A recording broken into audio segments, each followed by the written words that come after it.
يا ربنا واغفر لنا وارحمنا يا ربنا ربنا يا ربنا يا ربنا يا ربنا.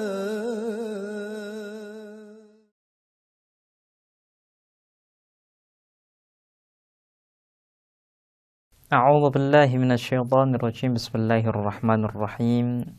الحمد لله رب العالمين والصلاة والسلام على رسول الأعظم محمد صلى الله عليه وآله وسلم وعلى أهل بيته الطيبين الطاهرين وأصحابه المنتجبين.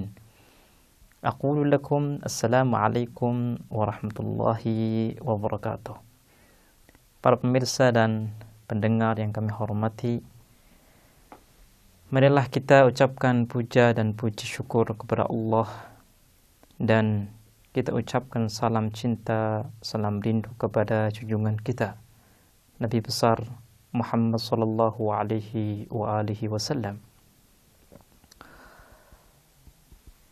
Salah satu pembahasan yang sangat urgen kita ketahui bersama adalah tentang pernikahan.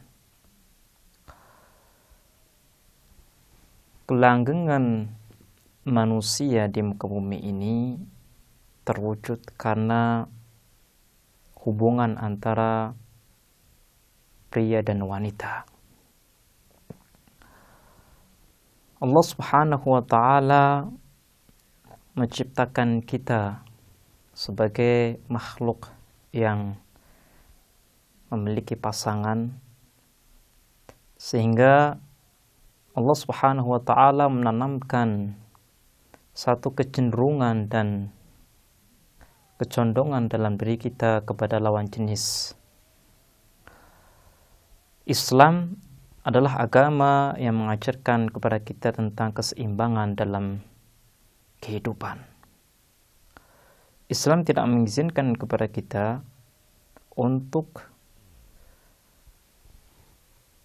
menghindari tuntutan fitrah kita untuk bisa hidup bersama dengan lawan jenis kita. Islam adalah agama yang memberikan aturan yang sangat indah untuk bisa memberikan solusi yang tepat bagi setiap insan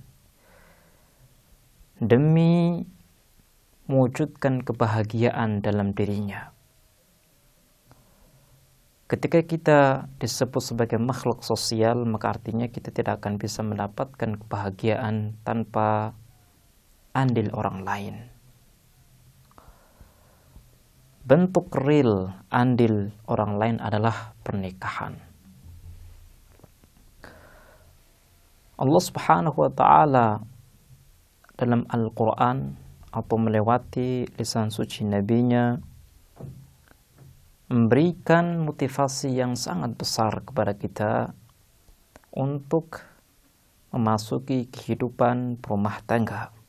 Allah Subhanahu wa ta'ala dalam surah An-Nur ayat 32 menyinggung tentang pernikahan, bahwa kita diperintahkan olehnya untuk menjalani kehidupan rumah tangga.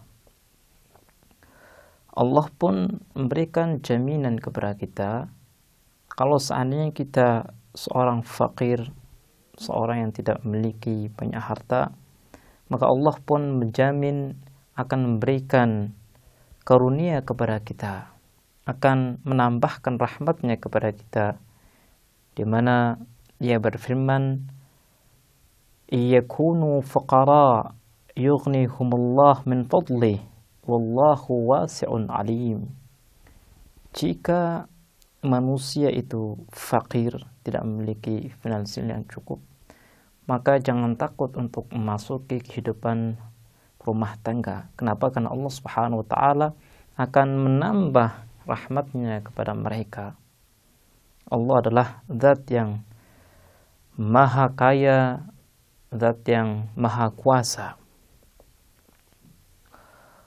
Kemudian di ayat lain Allah Subhanahu wa ta'ala berfirman, "Wa min ayatihi an khalaqa lakum min anfusikum azwajan litaskunu ilaiha wa ja'ala bainakum mawaddatan wa rahmah inna fi dzalika laayatin liqaumin yatafakkarun.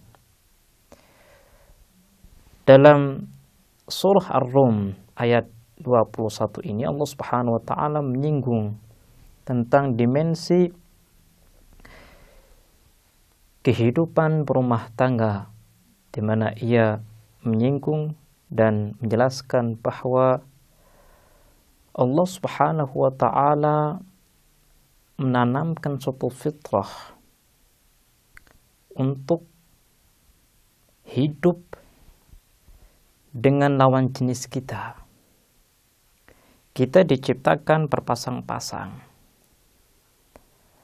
sehingga ketenangan kita, kebahagiaan kita akan kita dapat ketika kita bisa hidup bersama lawan jenis kita. Kemudian Allah Subhanahu wa taala menyinggung bahwa dengan kita hidup bersama lawan jenis kita sesuai dengan aturan-aturan Allah Subhanahu wa taala, maka kehidupan ini akan membawa untuk kita kecintaan dan kenyamanan.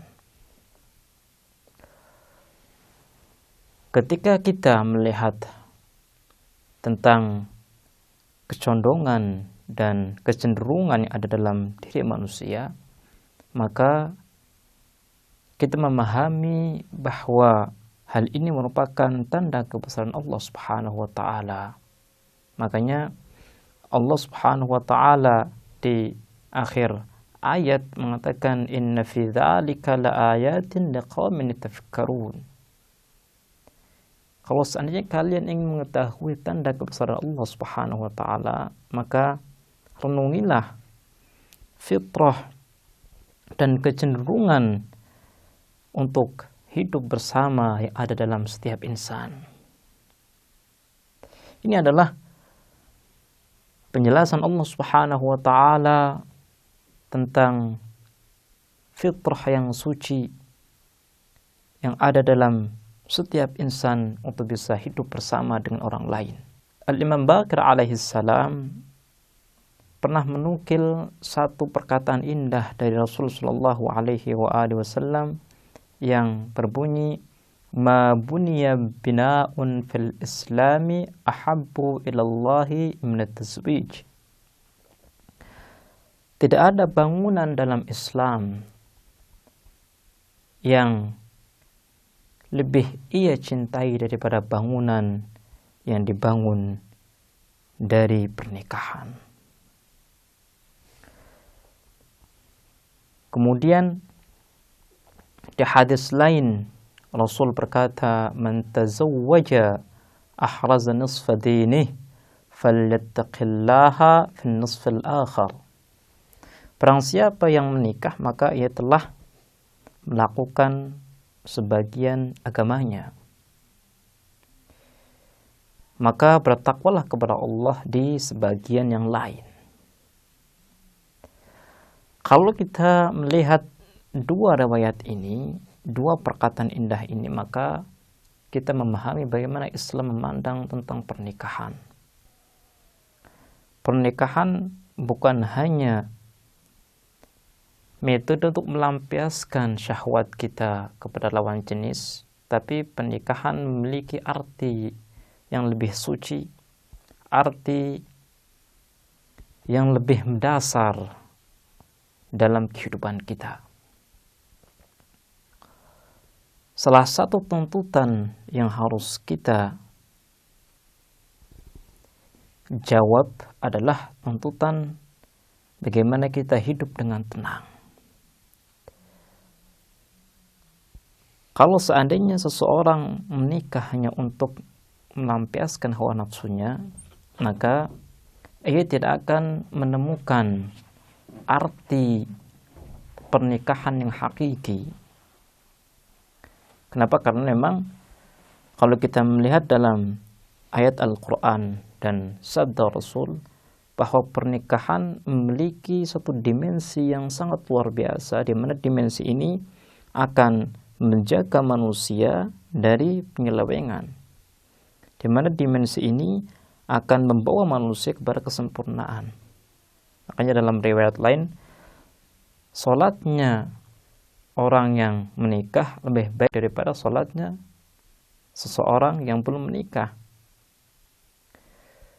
Artinya kalau kita ingin melihat arti pernikahan, janganlah kita batasi arti pernikahan dalam pengertian pelampiasan hawa nafsu.